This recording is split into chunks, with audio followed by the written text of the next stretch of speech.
Ravi sir Ravi sir அது எப்ப இல்லை எனக்கு நேரு மகன் வந்து நிர்மலா சீதாராமன் அம்மாட்ட போய் பார்த்தாரு, அதனால பிரச்சனை முடிஞ்சு போச்சுன்ற பதிவை நான் மறுதளிக்கிறேன். காரணம் என்னன்னா, அவர் போயிட்டு என்ன சொல்லியிருக்கலாம், என்ன மட்டும் ஏன் நீங்கள் பார்க்குறீங்க, இன்னும் இவங்க மேலெலாம் இவ்வளோ கேஸ் இருக்குன்னு ஆதாரங்களை கொடுத்துட்டு கூட வந்திருக்கலாம். ஸோ அதை வந்து நான் ஒரு பெரிய விஷயமா எடுத்துக்க விரும்பலை. என்னுடைய இந்த அடுத்த ஒரு சில நிமிடங்கள் நான் பேச நினைக்கிறதெல்லாம், பாமக அப்படிங்கிறது வந்து ஒரு மிகப்பெரிய கட்சி. ராமதாஸுங்கிறவர் வந்து ஏதோ ஒரு மருத்துவர் ஒரு கட்சியை தொடங்கினார், ஒரு குறிப்பிட்ட எல்லைக்குள்ளே இருந்தார் அப்படிங்கிற மாதிரி இல்லை. அவர் வந்து மிகப்பெரிய அளவில் தன்னுடைய சமுதாயத்துக்காக செய்யணும்னு வந்தவர் தான். முரண்பட்டாருங்கிறது மட்டும்தான் அவருடைய மிகப்பெரிய பிரச்சனையாக இருந்தது.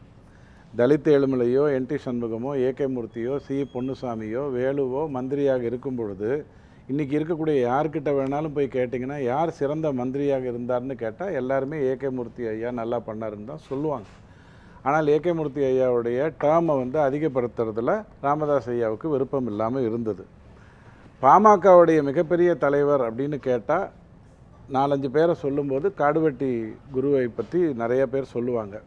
ஆனால் இன்றைக்கி அவருடைய குடும்பம் வந்து இதிலேருந்து முரண்பட்டு நிற்குது. அதுக்கு முதல் காரணம் திமுக அங்கே போய் முதல்ல கை வைக்க முயற்சி பண்ணது. திமுகவுடைய திட்டம் வந்து பாஜகவோடு யார் போனாலும் அவங்கக்கிட்ட ஏதாவது ஒரு பிரச்சனை ஏற்படுத்தணுங்கிறது மட்டும்தான். இந்த இடத்துல அவங்க சக்ஸஸ் ஆனது வந்து என்னன்னா, ராமதாஸ் ஐயாவை தன்னுடைய மகனை பற்றிய பல விஷயங்களை பேச சொன்னது. பாட்டிலை எடுத்து அம்மா மேலே வீசினார். எந்த பாட்டில்னு சொல்லணும், கண்ணாடி பாட்டிலா பிளாஸ்டிக் பாட்டிலாங்கிறது சிவில் கிரிமினல்னு மாறிடும். அந்த அடிப்படையிலிருந்து அவரை வந்து இஷ்டத்துக்கு பேச விட்டுருக்காங்க. அப்படி பேசக்கூடியவர் அல்ல ராமதாஸ், அதனால் சொல்கிறேன். அடுத்தது ரொம்ப முக்கியம் என்ன அப்படின்னு சொன்னால், நம்ம தாவேக்கா பக்கம் போயிடுவாருன்னு யோசிக்கிறதுல அர்த்தமே இல்லை. ஆனால் ஒன்று நடக்கும், எழுதி வச்சுக்கோங்க. ராமதாஸ் ஐயாவோடு இன்றைக்கி யாரெல்லாம் இருக்காங்களோ, ஒரு 4-5 பேர் இருக்காங்க இல்லையா, அவங்க கண்டிப்பாக உதயசூரன் சின்னத்தில் போட்டி போடுவாங்க. அதனுடைய காரணம்தான் திருமாவளவன் ஐயா 6 மாதத்துக்கு முன்னாடி பாமக இருக்க கூட்டணியில் நான் இருக்க மாட்டேன், பாஜக இருக்கக்கூடிய கூட்டணியில் நான் இருக்க மாட்டேன்னு சொன்னவர் இன்றைக்கி வந்து வேறுபட்டு சொல்கிறாருன்னு நீங்கள் சொல்கிறீங்க. ஸோ கண்டிப்பாக ராமதாஸ் ஐயாவுடைய இருக்கக்கூடியவங்க 4-5 பேர் உறுதியாக உதயசூரியன் சின்னத்தில் போட்டி போடுவாங்க. ஏன்னா சின்னம் இங்கே போயிடுச்சு, அதனால் நாங்கள் இருக்கோம்னு சொல்லுவாங்க. அதில் எந்த மாற்று கருத்தும் இருக்க போகிறதில்ல. அடுத்தது ரொம்ப முக்கியம் அப்படின்னு சொன்னால், 2014 ராமதாஸ் உதயசூரியன் பக்கம் போயிட்டார் அப்படின்னு அவர் போக மாட்டார். அவர் அதே கெத்தோட தான் பாமகவின் தலைவர் தான் இருந்துட்டு இருப்பாரு. இவங்க 4 பேரை என்ன பண்ணுவாங்க அப்படின்னு சொன்னால், எப்படி ஜவாஹிருல்லா அல்லது முதல்ல வைகோ அந்த மாதிரி உதயசூரியன் சின்னத்தில் நிப்பேங்கிற ரவிக்குமார் அந்த மாதிரி 4-5 பேரை உதயசூரியன் சின்னத்தில் கொடுத்துருவாங்க. அது ராமதாஸ் தான் முடிவெடுப்பார். முடிவெடுப்பார். ஏன் முடிவெடுப்பார்னா, இன்னைக்கு அன்ஃபார்ச்சுனேட்லி நான் இந்த வார்த்தையை பயன்படுத்துறதுக்கு மன்னிக்கணும், இந்த ஒப்பீடே தவறு. ஏன்னா எனக்கு ராமதாஸ் ஐயா மேலே ஒரு மரியாதை உண்டு. எங்கள் ஊர்லலாம் வெள்ளச்சீரக்காரம்மான்னு இருப்பாங்க. அவங்க வந்து யார் போனாலும் திட்டிகிட்டே இருப்பாங்க. போகிறது பார் ஆஃபீஸ்க்கு, என்ன பண்ண போகுதோ அப்படின்னு திட்டுவாங்க. திரும்பி ஆஃபீஸ்லேருந்து வந்தால் எங்கே போயிட்டு வந்ததோ அப்படின்னு திட்டுவாங்க. அந்த வெள்ளச்சீலக்காரம்மாவுடைய வேலையை போகிறவனையும் வரவனையும் விமர்சிக்கிறது. அந்த வேலையை இந்த வாட்டி பிக் பாஸ் பார்வதி மாதிரி அழகாக செய்ய போகிறாரு. இந்த தேர்தலில் ராமதாஸ் ஐயா உட்காந்துட்டு அன்புமணி வேஸ்ட்டு, அவர் வந்து சின்ன வயசில் ஒழுங்காக படிக்கவே இல்லை, அவரோட 8ஆம் கிளாஸ் மார்க் ஷீட் எங்கிட்ட இருக்குது, அப்படி இப்படின்னு முடிஞ்ச அளவுக்கு அன்புமணியை கீழ்த்தரமாக மட்டமாக தாயை எப்படி பாட்டில் அடிச்சாங்கன்னு சொன்னாரோ, இந்த இடத்துல அன்புமணியை அதிமுகக்குள்ள கொண்டு வந்துடலாம், இல்ல அவர் என்டிஏ கூட்டணிக்குள்ள தான் இருக்கிறாரு அப்படின்னு சொல்லி கொண்டு இருக்கக்கூடிய என்டிஏக்கு இது ஒரு இழப்பு தானே? ஆமா, இழப்பு. ஏன்னா திமுக எல்லாம் வேலை செய்யுது. நான் தான் சொன்னேன், சிவலோகத்திலேயே ஆள் வச்சிருப்பாங்கன்னா அப்புறம் ராமதாஸ் வீட்டில் மட்டும் ஆள் வச்சிருக்க மாட்டாங்களா? அதைத்தான் அன்புமணி தெளிவாக சொல்றாரு. கைக்கூலிகள்ங்கிற வார்த்தையை சொல்றாரு. கைக்கூலிகளுக்கு பதிலாக வேற வார்த்தையை போட்டுக்கோங்க.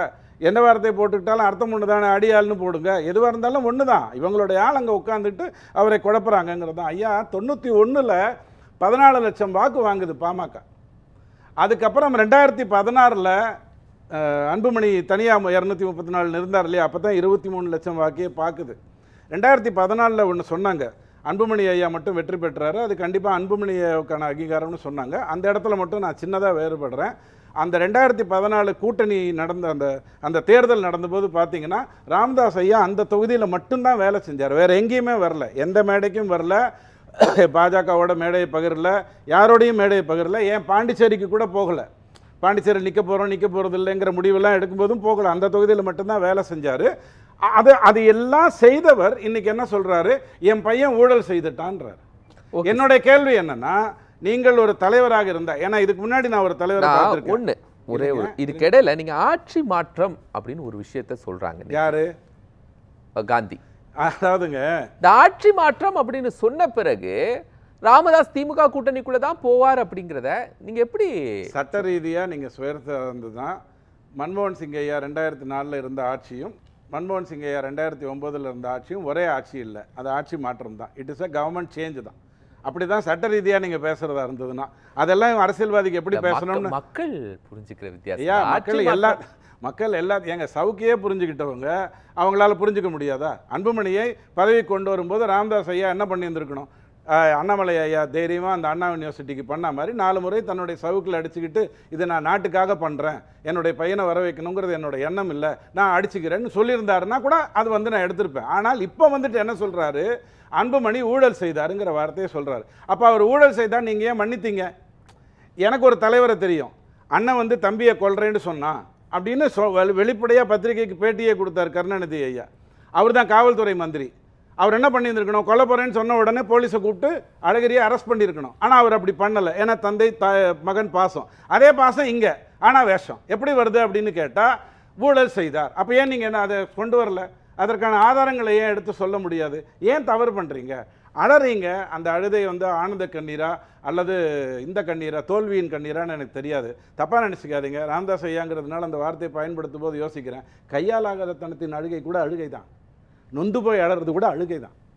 இது என்ன அழுகை? மேடையில் உட்காந்துக்கிட்டு எவ்வளோ பெரிய தலைவர், எவ்வளோ பெரிய சமுதாயத்தின் தலைவர், எந்த அளவுக்கு அதை தூக்கி நிறுத்தணும்னு பண்ண தலைவர் 2 தப்பு பண்ணார் வாழ்க்கையில். அவர் ஒத்துக்கணும். 2001 ஒரு கூட்டணியில் நின்று அதிமுகவோட ஜெயிக்கிறாரு. ஜெயிச்சாச்சு. 5 வருஷம் தன்னுடைய சமுதாயத்துக்காக, தன்னுடைய அந்த தொகுதி மக்களுக்காக நல்லது செய்கிறதுக்கு அவர் உள்ளே இருந்திருக்கணும். ஜெயலலிதா அம்மா வீட்டுக்கு போனேன், என்ன அவர் சந்திக்கல அப்படின்னு சொல்லிட்டு அப்படியே விட்டார். 5 வருஷம் கூட்டணியிலிருந்து ஜெயிச்சு பிரயோஜனம் இல்லை. 2006 ஒரு மைனாரிட்டி அரசை தூக்கி பிடிக்கிறார். 18 எம்எல்ஏ போராடி இருக்கணும். 2009 லோக்சபாவில் அதிமுகவோட நிற்கிறாரு. சட்டசபையில் இங்கே கூட்டணி ஆட்சி நடக்குது. 2009 அங்கே நிற்கிறாரு, தோத்து போறாரு. திரும்ப கேள்வி கேட்டிருக்கணும், கேள்வி கேட்கல. அப்போ தேர்தலில் நின்றாலும் உங்கள் சமுதாயத்துக்கு ஒன்றும் மாற்றம் இருக்காது, தேர்தலில் தோற்றாலும் உங்கள் சமுதாயத்துக்கு ஒன்றும் மாற்றம் இருக்காது. உங்களுடைய வருத்தம் என்ன?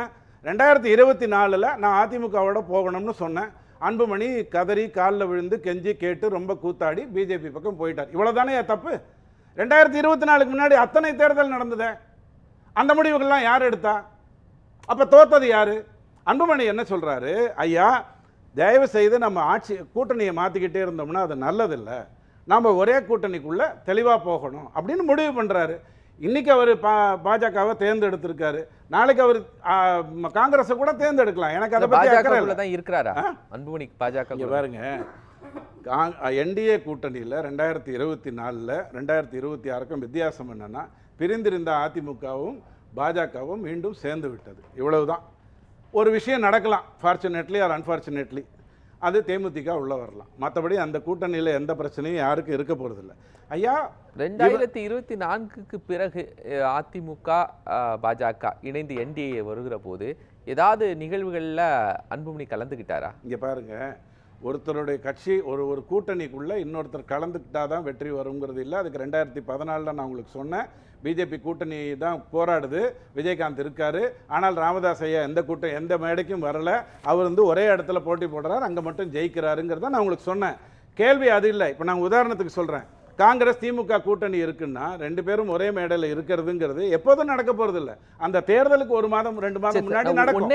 இப்போ நான் இன்னொன்னு சொல்லிடுறேன், தாவேகா பக்கம் போக மாட்டாங்க. இல்ல, இன்னொரு விஷயம் சொல்லிடுறேன். இப்ப தமிழிசை அம்மா நேற்றுக்கு இபிஎஸ் ஐயாவோட ஒரு மேடையில் இருக்கிறது எதனால நடந்தது?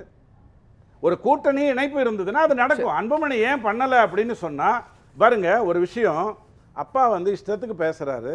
ஆனால் செப்டம்பர் மாதத்திலிருந்து அன்புமணி ஒரு வார்த்தை தவறாக ஒரு கேட்சி இல்ல அந்த மனித நீங்க ஒண்ணே இந்த தலைமுறைக்கு நம்ம தாவேகா பக்கம் ஏன் போகல அப்படிங்கறது. தாவேகா பக்கம் போனா நீங்களே முரண்படுவீங்க. எந்த நடிகருக்காக நீங்க எதிர்த்து சொன்னீங்களோ அவர் சிகரெட் தானே பிடிக்க போறாரு. ஜனநாயகம் படத்துல சிகரெட் பிடிக்க மாட்டாரா? அப்ப நீங்க என்ன பண்ணுவீங்க? உங்ககிட்ட கேள்வி கேட்பான், ஒரு 200 ரூபாய். என்ன கேள்வி கேட்பான்? விஜய் சிகரெட் பிடிக்கிறாரு, அதை பற்றி நீங்கள் என்ன நினைக்கிறீர்கள்? ஒரு மருத்துவர் என்ன சொல்வார்? எப்படிங்க கூட்டணிக்குள்ளே போக முடியும்? போக முடியாதுங்க, எந்த காரணத்துக்காக முடியாது. ஆனால் 4-5 பேர் நம்பி வந்தவங்கள திமுக கிட்ட சொன்னா கண்டிப்பா சீட்டு கொடுப்பாங்க, அதுல எந்த ப்ராப்ளமும் இல்லை, அவங்க ஜெயிப்பதற்கு கூட வாய்ப்பு இருக்கு. என்ன இவர் வெள்ளச்சிலக்கார அம்மா மாதிரி அல்லது பிக் பாஸ் பார்வதி மாதிரி உட்காந்து திட்டிக்கிட்டே இருக்கணும், அன்புமணியை திட்டிக்கிட்டே இருக்கணும், இதான் வேலை. இப்போ ஓபிஎஸும் டிடிவியும் செங்கோட்டையனும் தாவேகா கிட்ட போயிருக்காங்களே, 30 சீட்டு கிடைக்கும் அதுல வெற்றி பெறுவோங்கிறதுக்காக போறாங்க, அல்லது அவர் கூப்பிட்டுருக்கிறது அதுக்காகவா? இல்ல, அதிமுகவே திட்டணும், எடப்பாடி துரோகின்னு திட்டணும், அதுக்கு 3 பேர் வேணும், 8 மைக்கில் உட்காந்து அவங்க திட்டிட்டு இருக்க போறாங்க. இது எல்லாம் இப்போ முக்கியம் இல்லை சார். இந்த இளைய தலைமுறைக்கு சொல்ல வேண்டியது 2 தான். அன்புமணியை விமர்சிக்கிறதுக்கு முன்னாடி மிகப்பெரிய லாபியான சிகரெட் லாபி, அந்த சிகரெட் லாபியை எதிர்த்து சிகரெட் பாக்கெட்டில் சிகரெட் பிடித்தால் செத்து போயிருவ அப்படின்னு சொல்ல வச்சது அன்புமணிங்கிற ஒரு தைரியசாலி. அடுத்தது 108 ஆம்புலன்ஸை கொண்டு வந்து மிகப்பெரிய அளவில் பண்ணது அன்புமணிங்கிற ஒரு தைரியசாலி. இன்னைக்கும் ராஜ்யசபா சீட்டை தெளிவா நேர்மையா பொறுப்பா அங்கீகரிச்சு கொண்டுதான் இருக்கிறார், அதுல எந்த மாற்று கருத்தும் இல்ல. அவரை பற்றி பேசுவதாக இருந்தால் 40 சீட்டு கேட்டாதான் நான் வந்து சீட்டு கொடுத்தாதான் கூட்டணிக்குள்ள வருவேன்னு கட்சியை தொடங்கிய ராமதாஸ் ஐயா இன்னி வரைக்கும் அதை செய்ய போறது இல்ல. 4 பேருக்கு நல்லது செய்ய போறாரு, இதை தவிர வேற எதுவும் நடக்க போறது இல்ல. ரவி சார், மாங்காய்க்கு பதிலாக மாங்கனி சின்னத்துல திமுகக்குள்ள 4-5 பேர் போட்டி போடுவாங்க, அதை தவிர வேற எதுவும் சொல்றதுக்கு இல்லை. இவர் சொன்ன மாதிரி முதல்ல ஐயாவுக்கு பிறந்த நாள் நல்வாழ்த்துக்கள், நீண்ட ஆயுளோட. அடுத்தது வந்து இனிஷியலை வேணால் வச்சுக்க, அன்புமணி ராமதாஸ்ன்னு சொல்லக்கூடாது, அப்பா சொல்கிறார். இது என்ன கணக்குன்னு எனக்கு புரியல. இனிஷியலை வச்சுக்க, ஆனால் அன்புமணி ராமதாஸ்ன்னு பெயர் போடக்கூடாது, எனக்கு அது சத்தியமாக புரியல. 2வது என்ன புரியலன்னா, நான் தான் முடிவு எடுப்பேன், நான் எடுக்கிறது தான் முடிவுன்னு சொல்லிட்டு இப்போ திருப்பி உங்ககிட்ட நான் உண்டியல் வச்சேன், அதில் எல்லோரும் சீட்டு போட்டாங்க, அதை வச்சு முடிவு எடுத்தேன்னு சொன்னால் அவரை பார்த்து அவரே சிரிக்கிற மாதிரி ஆகிடும். அதனால் அதுக்கும் வாய்ப்பு இல்லை. நீதி கட்சியிலேயே பெண் இருந்தாங்க அப்படின்னு சொல்லிட்டு நம்ம இவர் ஸ்டாலின் ஐயா இன்னைக்கு பேசியிருக்காரு. அதுக்கப்புறம் பெண்களுக்கு அவங்க என்ன பண்ணாங்கன்னு எனக்கு தெரியாது. ஆனால் இவர் அடுத்த தலையை தேர்ந்தெடுக்கிறார். அன்புமணி ஐயா இல்லைன்னும் போது அடுத்த தலைமுறையை தேர்ந்தெடுக்கிறார். அதையாவது இவர் என்ன பண்ணியிருந்திருக்கலாம், ஒரு தலித்தை தேர்ந்தெடுத்த முதலமைச்சராக்குவேங்கிற மாதிரி தேர்ந்தெடுத்திருக்கலாம். அங்கேயும் முரண்பட்டு திரும்ப குடும்பத்துக்குள்ளேயே வந்து உட்கார்றாரு. இது வரைக்கும் யாரும் அழுததில்லைன்னு ஒரு கருத்து வந்தது. துரைமுருகன் ஐயா பலமுறை எழுதியிருக்காரு. கலைஞர் ஐயா சிறைக்கு அனுப்பிட்டாங்க 2001. வெளில வந்து ஒரு பேட்டி கொடுக்க, சிலைக்கு போலவர் வெளியிலே தான் உட்காந்துருந்தார். வெளில வந்து ஒரு பேட்டி கேட்கும்போது, இந்த கையால் எத்தனையோ கடிதங்கள் எழுதினேன், இந்த கையை தூக்க முடியலன்னு அழுதுருக்கார். தமிழ்நாட்டில் அழுகைங்கிறது வந்து ரொம்ப சாதாரணமான ஒரு விஷயம், எப்போல்லாம் முடியாதோ அப்போல்லாம் அழுதுடலாம். ஆனால் நான் யாரை பற்றி பேசிகிட்டு இருக்கேங்கிறதுல எனக்கு பொறுப்புணர்வு இருக்குது.